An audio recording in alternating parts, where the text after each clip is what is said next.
Lisir wangi sliramu tumaking sirno ojo tangi kanmu guling awas jok ngetoro aku lagi bang wingo Jin setan kang tak utusi Dadyo sembarang Wojo layu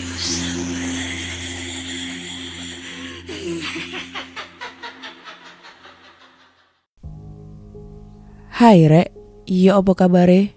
Ketemu lagi dengan aku si Ana di podcast kisah horor. Sebelum masuk ke cerita horor, jangan lupa subscribe channel YouTube ini dan nyalakan tanda lonceng agar kalian selalu update cerita horor terbaru dan video-video explore tempat terbengkalai lainnya.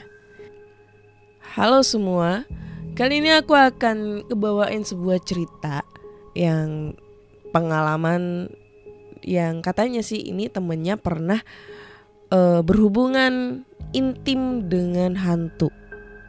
Nah lo, kalian pernah gak sih mungkin ngedengar cerita atau mungkin pernah mengalami sendiri berhubungan dengan hantu yang mungkin hantunya itu kuntilanak atau genderuwo atau yang lainnya gitu. Kalau menurutku sih ini impossible banget ya. Apa bisa seperti itu? Nah, kali ini pengalamannya itu dari Teran, dia berasal dari Surabaya. Dia bercerita tentang pengalamannya saat awal masuk kuliah di Malang. Jadi bulan November, kurang lebih 2 bulan sudah aku masuk kuliah. Kelasku mutusin buat sewa villa di Batu. Kami menyewa 2 villa selama 3 hari 2 malam. Alasan kami mengadakan acara ini tuh buat saling mengenal satu sama lain dan bikin kami makin akrab. Kami berangkat dengan total 35 mahasiswa, 15 laki-laki dan 20 perempuan. Kami berangkat Jumat pagi sekitar jam 7:30. Sampai di lokasi sekitar 30-45 menit kemudian. Villa yang kami sewa ini bangunan lawas tapi terawat. Dan lokasi ini berada di kota Batu, Malang. Di villa itu ada 5 kamar, 3 di lantai 1 dan 2 di lantai atas. Di villa itu juga ada basementnya. Di sana ada dapur, kamar mandi, dan ruangan buat kumpul yang lengkap dengan permainan. Ada tenis meja, papan catur, monopoli, dan permainan kartu. Jadi bisa dibayangkan ya dengan semua arena yang sangat lengkap. Jadi villanya itu sebesar apa kalian bisa bayangin. Nah, perempuan tidur di 3 kamar yang ada pada lantai 1. Sedangkan di lantai 2 buat laki-laki. Malam harinya, di hari Jumat, kami semua kumpul di basement kecuali Andre. Dia pulang ke rumahnya karena hari itu ada acara keluarga. Dan kebetulan Andre itu orang Batu. Jadi villa ini juga yang Andre yang cari. Sekitar jam 1 dini hari, tiba-tiba aja tanpa rencana sebelumnya, kami memutuskan untuk pergi ke Paralayang tanpa Andre, karena Andre pada saat itu ada acara keluarga. Saat kami berada di Paralayang, ternyata Andre balik ke villa. Kami gak ngabarin Andre karena kami pikir dia bakal tidur di rumahnya, gak balik ke villa. Sampai di villa, Andre lihat kalau villanya gelap. Tapi dia gak heran, karena menurutnya kami lagi pada di basement semua. Dia bisa masuk ke villa yang terkunci karena dia bawa salah satu kuncinya. Pas di dalam, Sebelum nyalain lampu dan cuma ada cahaya bulan yang masuk lewat pintu, dia lihat ada perempuan di dekat tangga menuju basement. Ditanyalah perempuan itu sama Andre.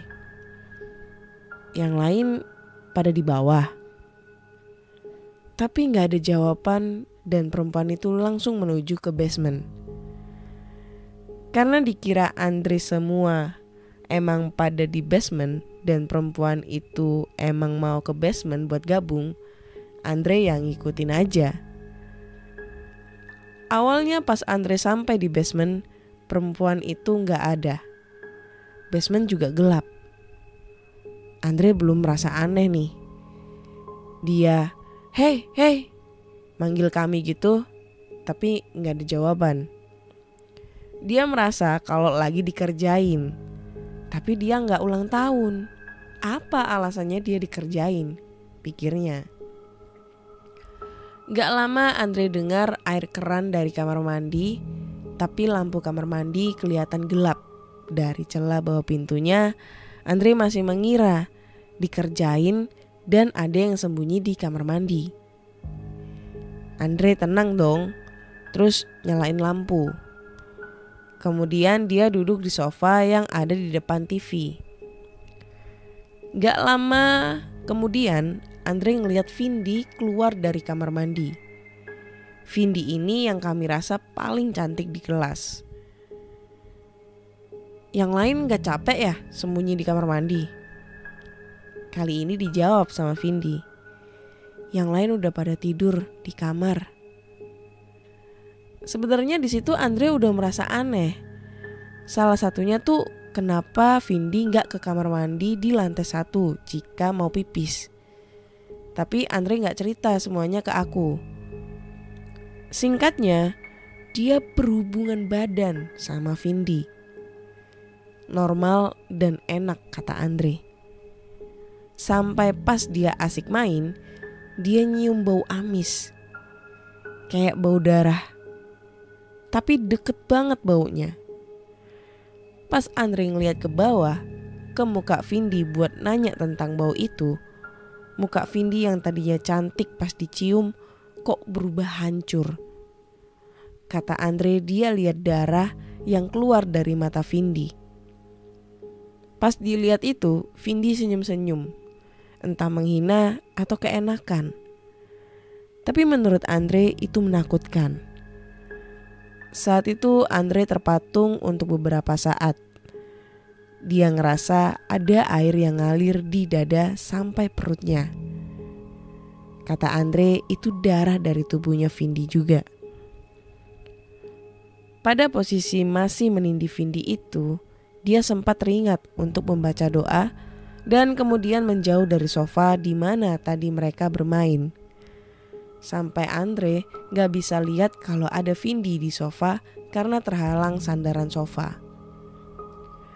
Masih kondisi telanjang, Andre baca-baca doa yang dia hafal aja.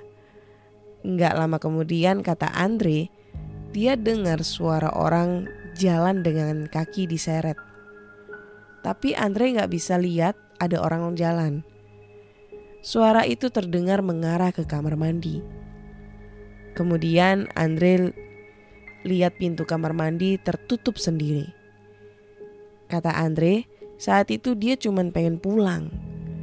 Jadi dia berusaha berani pakai pakaian yang tadi dilepasnya semua keluar villa dengan buru-buru.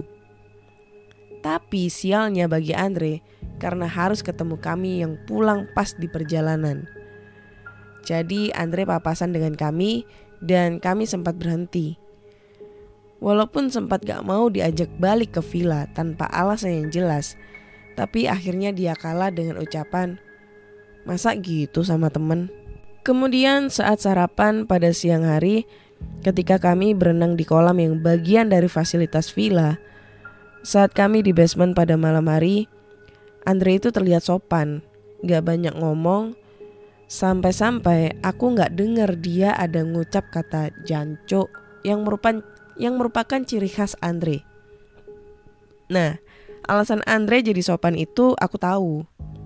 karena aku juga jadi sopan di hari Minggu. Jadi hari Sabtu malam saat pada kumpul di basement, sekitar jam 10 atau 11, aku ke atas untuk mengambil power bank. Di lantai 1, aku mulai dengar ada suara ketukan. Tapi masih gak jelas suaranya. Aku sempat berhenti waktu naikin tangga. Suara ketukan itu makin jelas. Tapi aku masih belum tahu suara pastinya dari mana. Sesaat suara itu hilang, aku kembali menuju kamar yang kebetulan ada di sebelah kamar mandi. Saat itu semua lampu menyala, jadi aku masih tidak takut. Ketika aku buka tas buat ngambil power bank, pintu kamar tiba-tiba tertutup. Kemudian lampu kamarnya mati. Ada suara langkah kaki di belakangku. Aku sempat menyalakan senter dari HP-ku. Saat balik badan, ada manusia yang berdiri tepat di hadapanku. Karena gelap, jadi ku arahkan senter HP-ku ke dia. Saat itu, tepat di depanku, wanita berdiri di hadapanku. Kurang lebih 165 sampai 170 cm tingginya. Karena semataku tinggi wanita itu. Wanita dengan darah yang keluar dari mata kirinya, tengkorak yang hancur di jidat kirinya, seperti terkena hantaman benda tumpul yang sangat keras. Wanita itu tanpa busana dengan beberapa bekas tusukan pada dada dan perutnya. Kaki kanannya patah di antara tulang keringnya. Sepertinya wanita itu berusaha berinteraksi denganku.